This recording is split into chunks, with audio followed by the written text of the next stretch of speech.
Mummy બોલો બેટા, જય શ્રી કૃષ્ણ, જય જય મારા જય દ્વારકાધીશ, સરર મહાદેવ. કેમ છો બધા મિત્રો? મજામાં?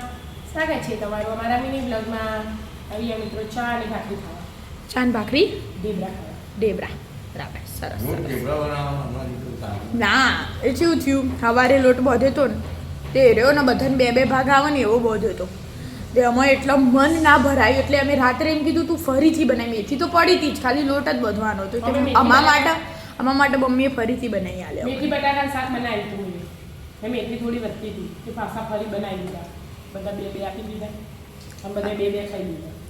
અને બધા અડધી અડધી ભાખરી અને શાક ખાધું. શાક ખાધું પણ ઢેબરા ખાતા તે થોડા ઢેબરા ખાધા. શ્યામ એકલો સ્કૂલમાં લઈ જતો તે એના ભાગ નતા અને એના અડધું અડધું ખાઈ જતો. મારે ગરમ આપતી હતી ને તો એ બોલો આજે એવું જ કર્યું. કેટલું ખાધું? એક અડધું. એક હા બસ ખાધું ખાધું ખાધું ખાધું. હેડવા જવું મમ્મી મને વહેલા. અમે તો 5 વાગે હેડવા જતા. હા 5 વાગે તમે એટલું વહેલા જો ને એટલે અમે થોડું મોડા જો ને તો અમારે જેવું આવે. દીવાબત્તી કરવાની. 5 વાગે કોણ હેડવા જાય હોય? 7 વાગે ઉઠાતું નહીં, તમે 5 વાગે ઉઠા.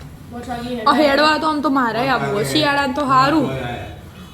હા આવતા સીધું ના છે નહીં, દીવાબત્તી કરી, માળા કરી, બધું પતાવી. સારું કહેવાય પણ શિયાળામાં તો સારું કહેવાય હેડવા. મારે હેડવું અડધું તો દોડ્યા.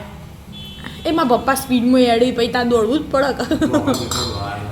હા વધી શ્રીનાથજી છે આ બાજુ. હા પછી શેખ મધુરમ સર્કલ એથી પાછા. બરાબર. કેટલું થયું એના એવું? કોઈ ના થાય, કોઈ એટલું તો કોઈ ના વધારે ના થાય.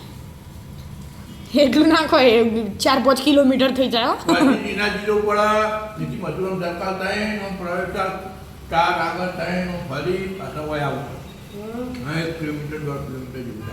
સવારે એમ કરીશ. આ અડધો કિલોમીટર થયું તાર. ના થાય, 2 તો થઈ જાય. કિલોમીટર જેવું થાય. બે થાય. જઈને આવો એટલે હા એમ પાછો જઈને આવ્યો એટલે એમ થઈ ઓમથી જાય. ઓમ છે ને એથી ઓમ પાછળ છે એથી વયા એટલે 2 તો સીધા થયા ને તો શ્રીનાથજીથી. હા હા બરાબર સરસ હેડ્યો. થોડું મોડા હેડો, કાલથી હું એ આવું. કોઈ ના તાર ના લઈ જવી હોય તો. મોડા નહીં, એનાથી વહેલા જવું પડે. ના તો મને ઉડાડતા જ ના. એટલે આજ તો રાતના ભાખરી ને ઢેબરા હતા એટલે ખાઈ લીધા. ના હોય તો મારે ગરમ બનાવવાનું પછી વેળા થઈ જવા બરાબર એટલે. કોઈ નહીં ખાઈ લો ત્યાં હેડો તા. હા રાધે રાધે.